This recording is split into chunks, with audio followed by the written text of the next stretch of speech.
सबको जय यीशु की।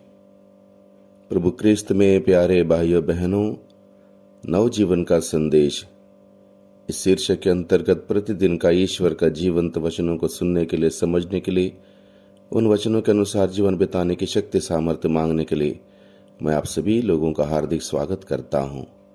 आज मार्च की 12 तारीख है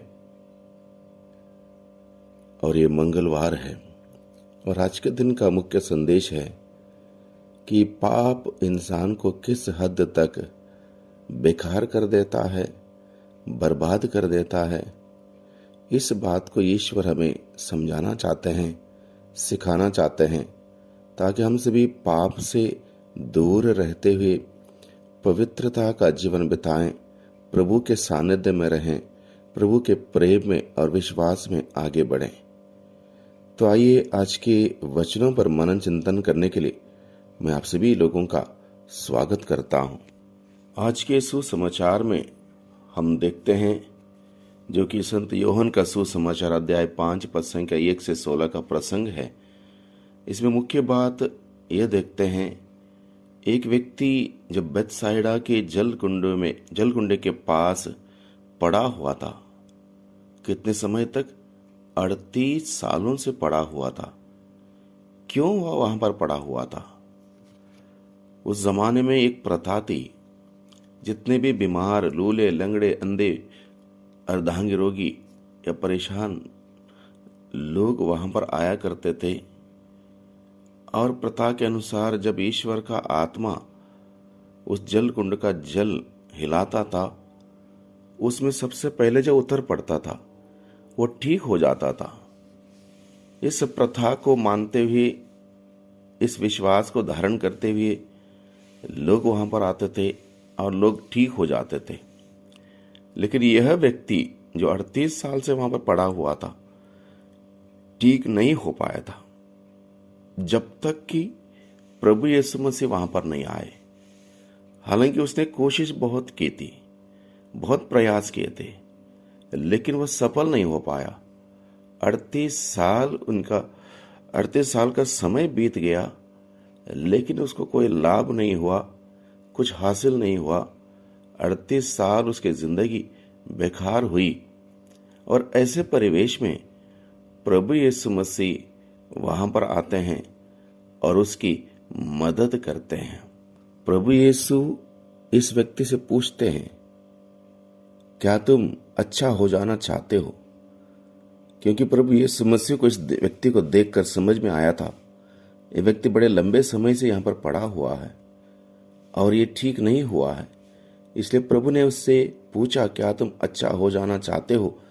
क्या तुम ठीक हो जाना चाहते हो? और यह व्यक्ति बताता, मैं ठीक होने के लिए तो आया हूं, अच्छा होने के लिए आया हूं, लेकिन मैं अपने बलबूते हो नहीं पाया हूं। इसलिए प्रभु यीशु मसीह उसकी बातें सुनकर उसको वचन सुनाते हैं और कहते हैं, उठो, अपनी चारपाई उठाओ और अपने घर चलो। प्रभु यीशु के इस बात को कहने से तुरंत वह व्यक्ति उठ जाता है, अपनी चारपाई उठाता है और अपने घर जाने के लिए निकल पड़ता है।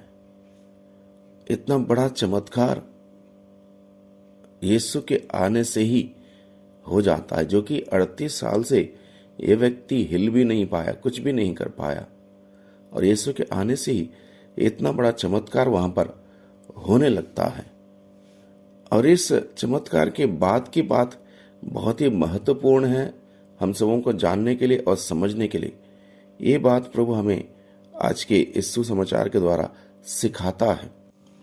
जैसे ही ये व्यक्ति ठीक हुआ, अपना घर चला गया, अपने घर में नहीं रहा।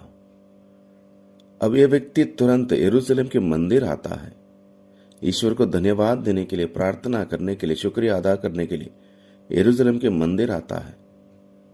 पद संख्या 14 में हम पढ़ते हैं, मंदिर में बाद में मिलने पर ईसा उसे इस बात का याद दिलाते हुए उसको सतर्क रहने के लिए कहते हैं, देखो तुम चंगे हो गए हो, फिर से पाप नहीं करो, कहीं ऐसा ना हो कि तुम पर और भी भारी संकट आ पड़े।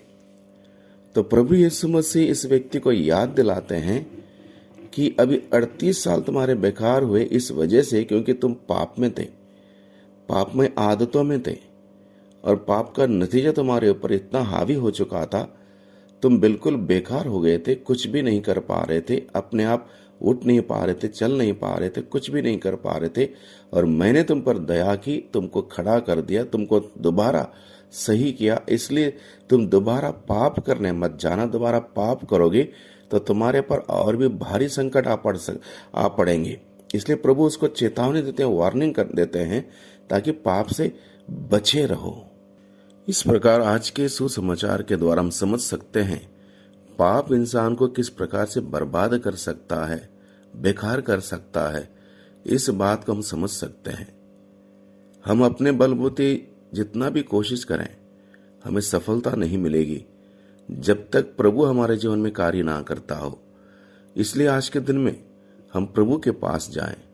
हमारा प्रभु दयालु ईश्वर है, करुणामय ईश्वर है, वह सहनशील है, वह सत्य प्रतिज्ञ है, वह प्रेममय है।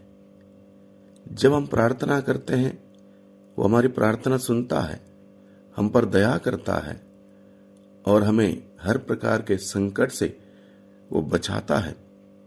इसलिए उस प्रभु के पास जाएं, पाप से दूर रहने की कृपा मांगें, प्रभु के सानिध्य में जीने की शक्ति सामर्थ्य मांगें, जिससे कि प्रभु से वो आशीष, वो बरकत, वो जीवन का रस हमारे जीवन में प्रवाहित होता रहे और हम उस बहुतायत का जीवन को जीते हुए प्रभु की महिमा देख सकें, प्रभु की महिमा कर सकें। तो आइए भाइयों बहनों, आज के दिन में हम लोग विशेष रूप से प्रभु के इन वचनों पर मनन चिंतन करें कि पाप इंसान को कैसे बेकार करता है, बर्बाद करता है। जब हम पश्चाताप करते हुए प्रभु के पास जाते हैं, प्रभु फिर एक बार हमें स्वीकार करता है, स्वागत करता है और एक नया जीवन जीने के लिए फिर एक बार हमें आशीष और बरकत प्रदान करता है।